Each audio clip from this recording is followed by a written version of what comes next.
Hello everyone, welcome to my channel. और आज हम ल्यूकोसाइट्स या WBCs के बारे में पढ़ेंगे। तो सबसे पहले हम इस वीडियो में कवर कर रहे होंगे WBCs के जनरल टाइप्स। फिर उन टाइप्स के हम जस्ट फीचर्स को देखेंगे। देन उसके बाद हम फॉर्मेशन देखेंगे कि कैसे कैसे डिफरेंट टाइप के WBCs बनते हैं, कहाँ पे वो डिफ़र कर जाते हैं। उसके बाद हम फंक्शंस में डिफरेंस देखेंगे, ठीक है। तो हमें पता है, देखिए आपको पता है कि रेड ब्लड सेल्स क्या होते हैं, रेड कलर के होते हैं due to the presence of haemoglobin. But white cells में हमें पता है कि वाइट ब्लड सेल्स में हमारे पास हीमोग्लोबिन तो प्रेजेंट है नहीं, तो ये कलरलेस हो जाते हैं, ठीक है। इनको ऑक्सीजन कैरी करना नहीं है, ठीक है, डिफेंस में इनका काम है, तो इनके पास न्यूक्लियस प्रेजेंट होना चाहिए, ठीक है, क्योंकि इन्हें प्रोटीन चाहिए, ठीक है। तो इनके पास न्यूक्लियस प्रेजेंट होता है, ठीक है। और ये पार्ट होते हैं फॉर्म्ड एलिमेंट का। फॉर्म्ड एलिमेंट में क्या आता है? ब्लड का cellular part, RBC, WBC and platelets. तो ये फॉर्म्ड एलिमेंट्स का पार्ट होते हैं, ठीक है। उसके बाद ये एक जनरल टेबल है जो आप देख लीजिएगा, क्योंकि बहुत सिंपल सी टेबल है जो हम 11th-12th में पढ़ते हैं कि जनरल डिफरेंस क्या होते हैं WBC RBC के।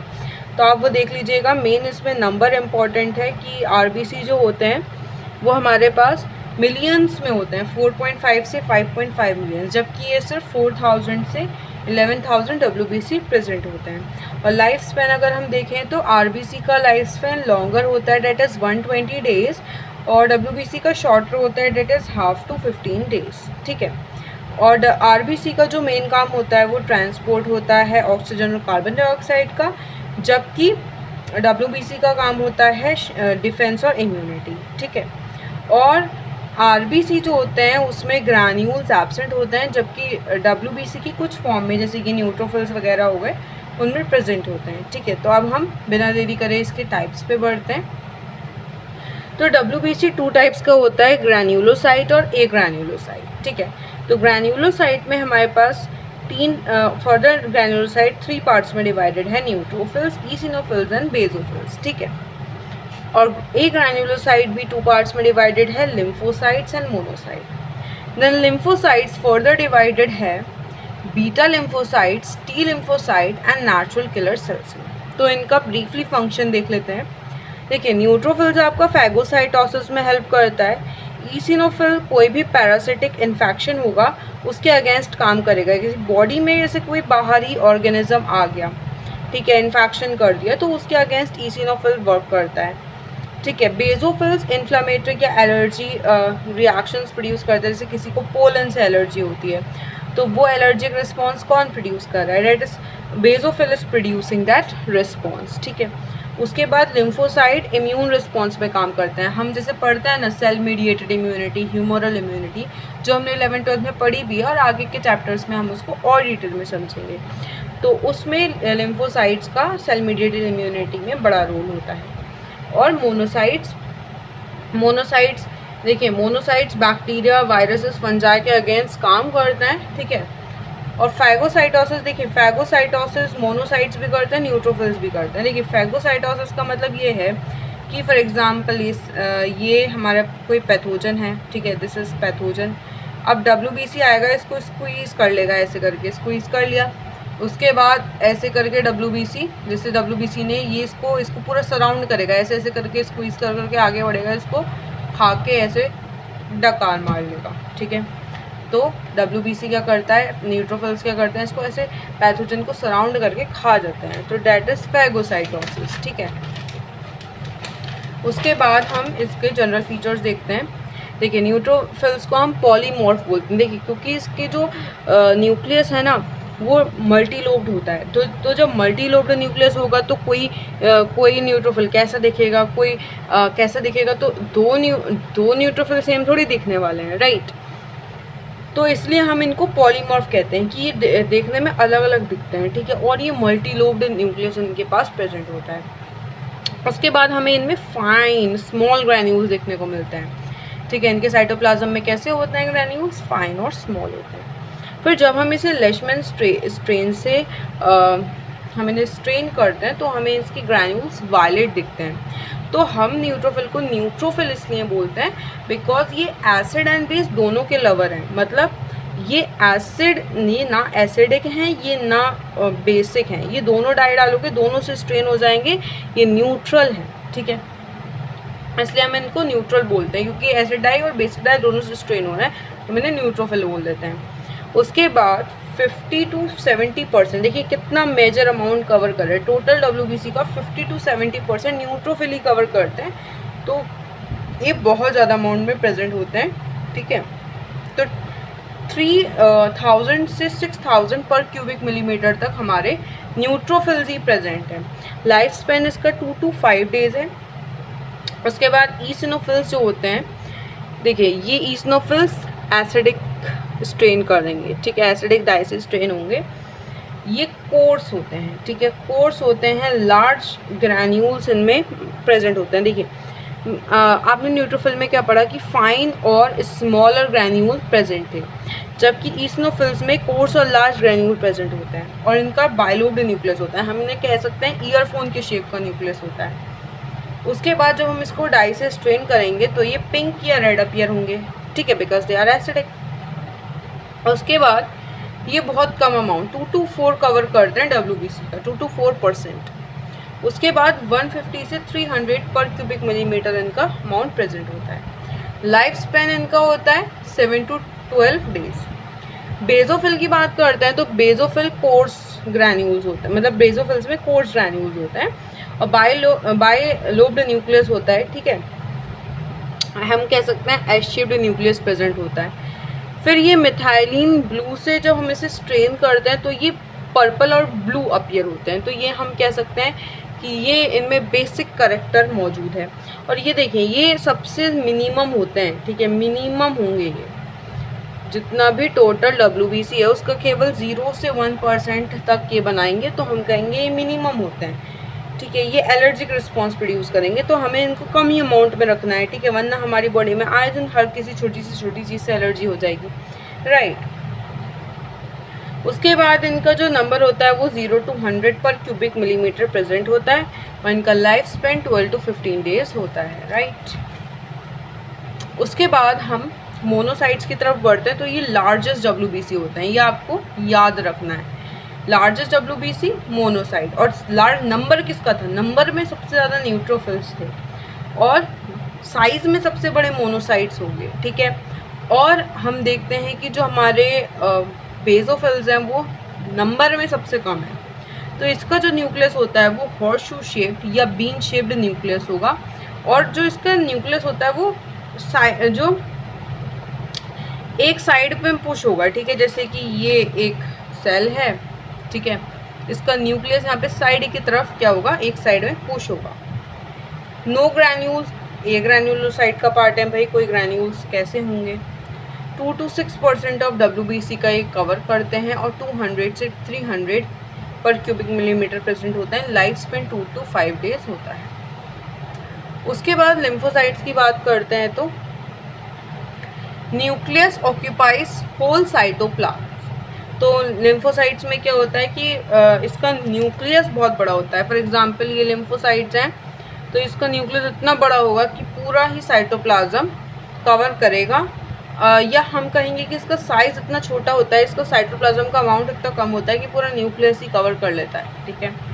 तो इसमें ग्रैन्यूल्स भी प्रेजेंट नहीं होते और ये मेनली 2 टाइप्स के होते हैं, T lymphocytes and B lymphocytes. तो T लिम्फोसाइट्स सेलुलर इम्यूनिटी या सेल मीडिएटेड इम्यूनिटी के लिए प्रेजेंट है और बीटा लिम्फोसाइट ह्यूमोरल इम्यूनिटी के लिए रिस्पॉन्सिबल है, राइट।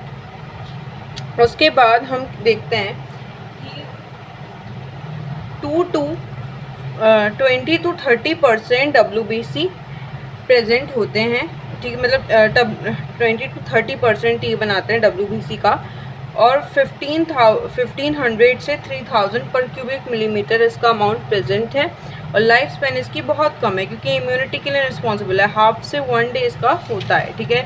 ये सोल्जर्स हैं हमारे, ठीक है, ये लड़ते रहेंगे, ठीक है। तो अब हम आपको ये बता देते हैं कि इनका WBC RBC इन सब WBC का फॉर्मेशन कैसे होता है, ठीक है। देखिए WBC RBC, देखिए RBC की यूनिट भी बनेगी, बट आरबीसी को हम पूरा डिस्कस नहीं करेंगे कि कैसे आरबीसी कैसे एरिथ्रोपोइसिस कैसे होती है, वो सब हम इसमें डिस्कस नहीं करेंगे। हम यहाँ पर ल्यूकोपोइसिस डिस्कस करेंगे कि कैसे हमारे डब्ल्यूबीसी बनते हैं, ठीक है। तो सबसे पहले एक प्रकार के सेल्स हमारे बोन मैरो में प्रेजेंट होते हैं जिन्हें हम बोलते हैं प्लूरीपोटेंट स्टेम सेल्स। अब आपको पता है कि भाई बोन मैरो में हमारे पास स्टेम सेल्स तो होते ही हैं, ठीक है। स्टेम सेल्स का बेसिकली ये इतने स्पेशल सेल्स होते हैं कि ये और टाइप के सेल्स बना देते हैं, किसी भी टाइप के सेल्स में कन्वर्ट हो जाते हैं। तो जो हमारे प्लूरीपोटेंट स्टेम सेल्स हैं जो हमारे बोन मैरो में प्रेजेंट होते हैं, वो फर्दर दो टाइप के सेल्स में डिवाइड हो जाते हैं। एक तो colony forming blastocyte, I repeat colony forming blastocyte और लिम्फोइड स्टेम सेल्स, ठीक है।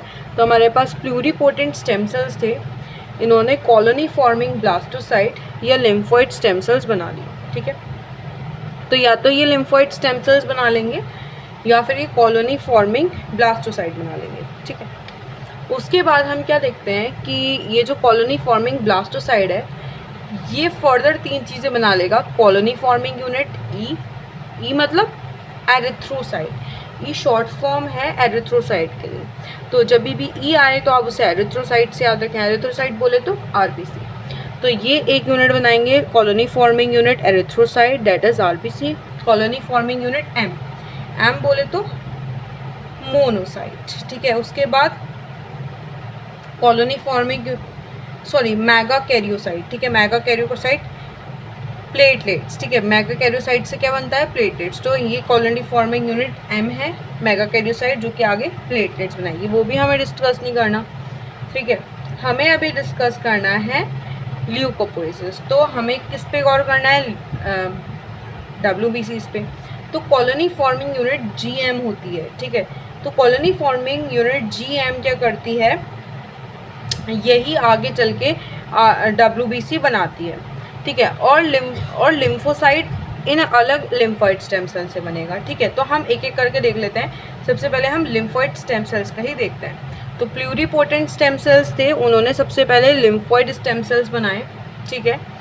लिम्फोइड स्टेम सेल्स के बाद लिम्फोइड स्टेम सेल्स ने लिम्फोब्लास्ट बना लिया, देन लिम्फोब्लास्ट ने लिम्फोसाइट बना लिया, ठीक है। I repeat pluripotent stem cells थे, प्लूरीपोटेंट स्टेम सेल्स ने लिम्फोइड स्टेम सेल्स बनाए, प्लूरीपोटेंट स्टेम सेल्स ने लिम्फोइड स्टेम सेल्स बनाए, लिम्फोइड स्टेम सेल्स ने लिम्फोब्लास्ट बनाया, लिम्फोब्लास्ट ने लिम्फोसाइट बनाया।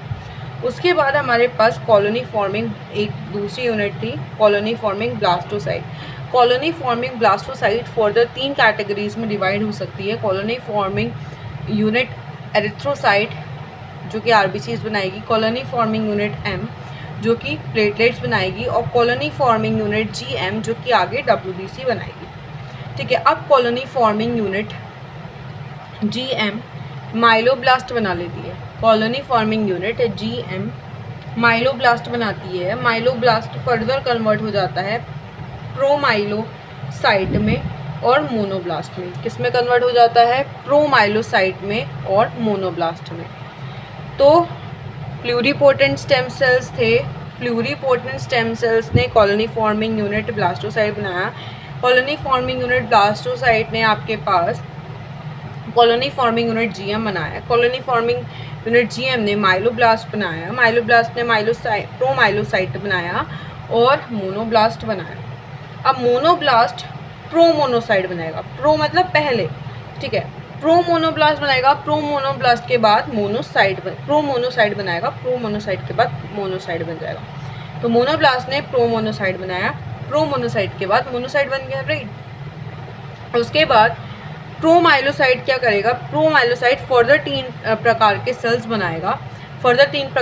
बनाएगा, न्यूट्रोफिल माइलोसाइट, बेजोफिल माइलोसाइट एंड ईसिनोफिल माइलोसाइट। इन सबके आगे क्या लगा हुआ है, माइलोसाइट लगा हुआ है, ठीक है। तो हमने क्या पढ़ा, हमारे पास प्रोमाइलोसाइट था, माइलोब्लास्ट था, माइलोब्लास्ट ने प्रोमाइलोसाइट बना लिया, प्रोमाइलोब्लास्ट ने न्यूट्रोफिल माइलोसाइट, बेजोफिल माइलोसाइट और ईसिनोफिल माइलोसाइट बना लिया। अब न्यूट्रोफिल माइलोसाइट न्यूट्रोफिल मेटामाइलोसाइट बना लेगा और न्यूट्रोफिल मेटामाइलोसाइट न्यूट्रोफिल बना लेगा। सिमिलरली बेसोफिल मेटामाइलोसाइट बना लेगा, यानी ये बेसोफिल बना लेगा। ईसिनोफिल माइलोसाइट ईसिनोफिल मेटामाइलोसाइट बना लेगा, और ईसिनोफिल मेटामाइलोसाइट ईसिनोफिल बना लेगा। ठीक है, तो ये हमारा बहुत इजी चार्ट है। अगर आप इसको एक बार और पढ़ेंगे खुद से तो आपको ये याद हो जाएगा। ठीक है, तो ये हमारा ल्यूकोपोइसिस था। अब हम इसके नंबर पे आ जाते हैं कि कौन क्या परसेंटेज है। तो न्यूट्रोफिल 50 to 70, ये हमारी गाइटन एंड हॉल में एक इम्पॉर्टेंट टेबल है। Eosinophil 2 to 4, basophil 0 to 1, monocyte 2 to 6% and lymphocyte 20 to 30। Then ये हमारा टर्म्स में दे रखा है, जो कि मैंने अभी आपको फीचर्स में बताया ही है। देन ये आपको डायमीटर दे रखा है। देखिए डायमीटर इतना इंपॉर्टेंट नहीं है, देखिए डायमीटर इंपॉर्टेंट नहीं है, percentage, absolute value and life span important है, वो आप कर लीजिएगा इस टेबल से याद, ये इंपॉर्टेंट है। उसके बाद कुछ फिजियोलॉजिकल टर्म्स आती हैं, जैसे कि हमारे पास ल्यूकोपीनिया हो गया। ठीक है, तो ल्यूकोपीनिया का क्या मतलब होता है कि टोटल WBC का काउंट घट गया। कब घटा? लिवर सिरोसिस में घट गया, ये किसी को अनीमिया हुआ था, अनीमिया की कंडीशन में घट रहा है, टाइफॉइड की कंडीशन में घट रहा है, वायरल इन्फेक्शंस की कंडीशन में घट रहा है। ठीक है, तो हम यहाँ पे क्या देखते हैं कि कोई भी इन्फेक्शियस कंडीशन हुई, ठीक है, कोई भी इन्फेक्शियस कंडीशन हुई जिस केस में हमारे WBC का काउंट घट रहा है, ठीक है, तो वो चीज़ क्या कहलाती है? ल्यूकोपीनिया। ठीक है, मतलब ल्यूकोसाइट ऐसे याद रख सकते हैं हम एक ट्रिक से कि ल्यूकोसाइट पेन में है, पेन में कैसे कम हो रहे हैं, बेचारों को मार धाड़ करके कम करा जा रहा है, तो ल्यूकोपीनिया। ठीक है, उसके बाद ये viral infections, liver cirrhosis, pernicious anaemia, typhoid में कम हो सकते हैं। ठीक है, उसके बाद ल्यूकोसाइटोसिस क्या होता है कि हमारे जो टोटल WBC हैं उनका काउंट बढ़ जाता है। ठीक है, उनका नंबर क्या हो जाएगा? इंक्रीज हो जाएगा। ऐसा इन्फेक्शन के टाइम पे हो जाता है जब बॉडी में इन्फेक्शन है। फॉर एग्जांपल किसी को स्टमक इन्फेक्शन है या किसी को UTI है, ठीक है, यूरिनरी ट्रैक्ट इन्फेक्शन, तो उस टाइम में हम उसको कैसे डिटेक्ट करेंगे कि हाँ भाई इन्फेक्शन है? तो जब हमें देखने को मिलेगा कि WBC का काउंट बढ़ा हुआ है, इट इंडिकेट्स एन इन्फेक्शन। ठीक है, एलर्जी भी हो सकती है, ट्यूबरक्यूलोसिस में भी बढ़ जाता है और कॉमन कोल्ड में बढ़ जाता है। ठीक है, उसके बाद हमारे पास एक आता है, देखिए ल्यूकोपीनिया में क्या हो रहा था, एक हमारे पास ल्यूकोपीनिया में तो कम हो रहा था WBC का काउंट, फिर ल्यूकोसाइटोसिस में क्या था? बढ़ रहा था।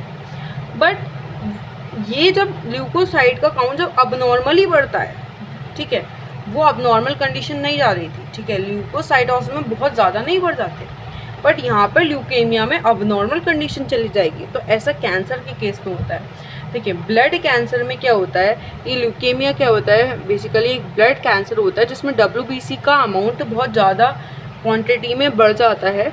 और ये WBC का कैरेक्टर कैसा होता है, ये एक तो अबनॉर्मल होते हैं, इनके जीन्स गड़बड़ा जाते हैं, इनके जीन्स गड़बड़ होते हैं। ठीक है, और ये इमैच्योर होते हैं, ये पूरी तरीके से मैच्योर भी नहीं होते।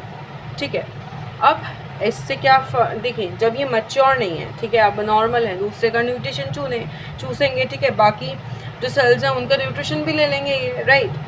तो ये वेट लॉस होने लगता है पर्सन का, तो पर्सन का क्या वेट लॉस होने लगेगा, वीक होने लगेगा, पर्सन काम अच्छे से नहीं करेंगे, ये वीक होने लगेगा, अनीमिया की कंडीशन आ जाएगी, RBC का भी कम होने लगेगा। ठीक है, फिर ब्रूइजिंग, जो काले धब्बे से पड़ जाते हैं ना, काले नीले धब्बे पड़ने लगेंगे बॉडी में। ठीक है, फिर ग्रैन्युलोसाइटोसिस में क्या होता है कि ग्रैन्युलोसाइट्स का नंबर इंक्रीज हो जाता है। मतलब ग्रैन्युलोसाइट्स कौन थे हमारे पास? न्यूट्रोफिल्स थे, ईसिनोफिल्स थे, बेसोफिल्स थे। और ग्रैन्युलोसाइटोपिनिया जब इन्हीं न्यूट्रोफिल्स का, इन्हीं ग्रैन्युलोसाइट्स का अमाउंट कम हो जाएगा। ठीक है, अब फंक्शंस पढ़ लेते हैं। तो हमें न्यूट्रोफिल्स में का फंक्शन ये होता है कि माइक्रो ऑर्गेनिज्म को मारते हैं। ठीक है, तो ये माइक्रो ऑर्गेनिज्म को मारेंगे, एंटी इन्फ्लामेटरी एक्शंस करेंगे। मतलब जैसे कहीं पे बॉडी में इन्फ्लामेशन हो गई है, सूजन आ रही है, जलन हो रही है, तो वो जो इन्फ्लामेशन है उसको बैलेंस करेंगे, उसको कम करेंगे, उसको रोकने का काम करते हैं न्यूट्रोफिल्स। फिर एग्रीगेशन ऑफ प्लेटलेट्स, प्लेटलेट्स को कहीं पे वुंड है तो उसको प्लेटलेट्स को इकट्ठा करने का काम करेंगे ताकि वुंड हीलिंग हो सके। फिर बैक्टीरिसाइडल एक्शन देंगे बैक्टीरिया को मारने का, साइडल मारना। ठीक है, तो बैक्टीरिया को मारेंगे। देन वुंड हीलिंग का काम करेंगे जब ये एग्रीगेशन कर रहे हैं प्लेटलेट्स का। तो देन कीमोटैक्सिस, जैसे कि इन्हें पता चला कि बॉडी में कोई भी केमिकल चेंज आया है, ठीक है, कुछ ऐसा बॉडी में केमिकल इंजेक्ट हो गया है जो कि बॉडी के लिए हार्मफुल है, ठीक है, तो ये सबसे पहले मूव करते हैं। तो सबसे पहले मूवमेंट कीमोटैक्सिस जो कीमोटैक्सिस शो करेंगे वो न्यूट्रोफिल्स ही शो करते हैं, ठीक है, या मूवमेंट जो शो करते हैं वो कोई भी बाहर से केमिकल अगर बॉडी में जाए तो सबसे पहले न्यूट्रोफिल्स मूवमेंट शो करेंगे, ठीक है, उसको भगाने का या फिर जो भी एक्शन लेना है उसको देखेंगे। फिर ईसिनोफिल्स क्या करते हैं कि ईसिनोफिल्स पैरासिटिक वर्म्स का, जैसे कि कोई भी कीड़े हो जाते हैं पेट में, ठीक है, पैरासाइट्स हो जाते हैं, तो उनसे खिलाफ लड़ने का काम करते हैं। बैक्टीरिया अगर हो गया है, बैक्टीरिया इन्फेक्शन कर रहा है उसके खिलाफ, और ट्यूमर सेल्स जो ग्रो करने लगते हैं उनको भी उनके खिलाफ ये लड़ते हैं, ठीक है। उसके बाद न्यूरोटॉक्सिक एक्शन भी ये प्रोड्यूस करते हैं, ठीक है। Then acceleration of inflammatory response, कि कोई भी इन्फ्लेमेटरी रिस्पॉन्स अगर बॉडी में हुआ है किसी भी चीज़ के खिलाफ, किसी एलर्जन के खिलाफ, किसी के भी खिलाफ, तो ये उसको बढ़ाएंगे, रोकेंगे नहीं, ठीक है। न्यूट्रोफिल रोक रहे थे, ये एक्सेलरेट करेंगे। उसके बाद कोई भी फॉरेन ऑर्गेनिज्म आ रहा है उसको बाहर फेंकेंगे, उसको मार देंगे, ठीक है, अपनी सेना लेके उसका संहार कर देंगे। उसके बाद बेजोफिल, ठीक है, बेजोफिल बेसिकली क्या होता है कि प्रिवेंशन ऑफ इंट्रावेस्कुलर क्लॉटिंग, जैसे कि अगर हमारी जो ब्लड वेसल्स हैं, ठीक है, उसमें क्लॉटिंग ना हो जाए, उस चीज़ को ये प्रिवेंट करते हैं, ठीक है, कि ब्लड वेसल्स खुद ब खुद क्लॉट ना करने लगें, ठीक है। जैसे कि इंटरनल कहीं पे ब्लीडिंग हो गई, ठीक है, अगर हल्की फुल्की ब्लीडिंग होने लगी हमारी अंदर ही, ठीक है, अब वहाँ पर क्लॉट बनना सही नहीं है, ठीक है। अगर छोटी छोटी इंटरनल ब्लीडिंग्स पे ही क्लॉट्स बनने लगेंगे तो बॉडी को आएगी दिक्कत। तो ये हर बार क्लॉट नहीं बनने देते, ठीक है। तो जो छोटी मोटी चीज़ें होती हैं जो जिनके लिए क्लॉट बनने की ज़रूरत भी नहीं है, ठीक है, तो हमारी बॉडी में खुद ब खुद क्लॉट ना बन जाए उस चीज़ को ये प्रिवेंट करते हैं, ठीक है। तो ये इंट्रावेस्कुलर क्लॉटिंग से प्रिवेंट करते हैं, ठीक है। एक्सेलरेशन ऑफ इन्फ्लेमेटरी रिस्पॉन्स, तो ये भी इन्फ्लेमेटरी रिस्पॉन्स को बढ़ा देते हैं, कहीं पे इन्फ्लेमेशन हो रही है तो उसको एक्सेलरेट करेंगे, डिसलरेट नहीं करेंगे। Production of acute hyper sensitivity reaction, ठीक है। एक्यूट हाइपर सेंसिटिविटी रिएक्शन का मतलब है फॉर एग्जांपल डस्ट आई, ठीक है, अब एकदम से छींकें आने लगेंगी, और ऐसा हो सकता है कि छींकों की वजह से या किसी की म्यूकस मेम्ब्रेन में इन्फ्लेमेशन हो जाए, पॉलन उसके सामने आ गया तो उसको उसकी म्यूकस मेम्ब्रेन में इन्फ्लेमेशन हो जाए, तो ये क्या करता है, हाइपर सेंसिटिव एक्यूट रिएक्शंस को प्रोड्यूस करते हैं। वो किस वजह से हो रही है, वो बेसोफिल्स की वजह से हो रही है, ठीक है। जो पॉलन सूंघने के बाद इन्फ्लेमेशन हो गया है म्यूकस मेम्ब्रेन में, ठीक है, तो वो चीज़ इनकी वजह से हो रही है। देन मोनोसाइट्स की बात करते हैं तो एक्सेलरेशन ऑफ इन्फ्लामेटरी रिस्पॉन्स, ये भी बढ़ाएंगे इन्फ्लामेटरी रिस्पॉन्स को, कम नहीं करेंगे, कम बस न्यूट्रोफिल्स कर रहे थे। Then destruction of invading organism, कोई भी बाहर से आया उसको खा गए, फैगोसाइटोसिस कर दिया। फॉर्मेशन ऑफ मैक्रोफेज का फॉर्मेशन करते हैं ये। प्लेटलेट्स के एग्रीगेशन में हेल्प करेंगे, कीमोटैक्सिस में देन ये फिर से हेल्प करते हैं, जैसे कि न्यूट्रोफिल्स कर रहे थे, ठीक है। उसके बाद टी लिम्फोसाइट, देखिए आपसे मैक्रोफेजेस में 2 सेल्स आपके इंक्लूडेड होते हैं। मैक्रोफेज बेसिकली फैगोसाइटोसिस का काम करते हैं, तो मैक्रोफेज में एक तो ये मोनोसाइट्स आते हैं और दूसरा न्यूट्रोफिल्स आते हैं, ठीक है। उसके बाद टी लिम्फोसाइट्स की बात करते हैं तो एक्सेलरेशन और इन्फ्लेमेटरी रिस्पॉन्स, ठीक है, कोई भी इन्फ्लेमेटरी रिस्पॉन्स हुआ उसको टी लिम्फोसाइट्स भी बढ़ाएंगे। और टी सेल्स और बी सेल्स, टी लिम्फोसाइट्स में 2 प्रकार के सेल्स आते हैं, टी सेल्स, बी सेल्स, उनको एक्टिव कर देते हैं। देन नेक्रोसिस ऑफ ट्यूमर, ठीक है, अब टी सेल्स बी सेल्स का एक्टिवेशन इन्फेक्शन से लड़ने के लिए करते हैं, ठीक है।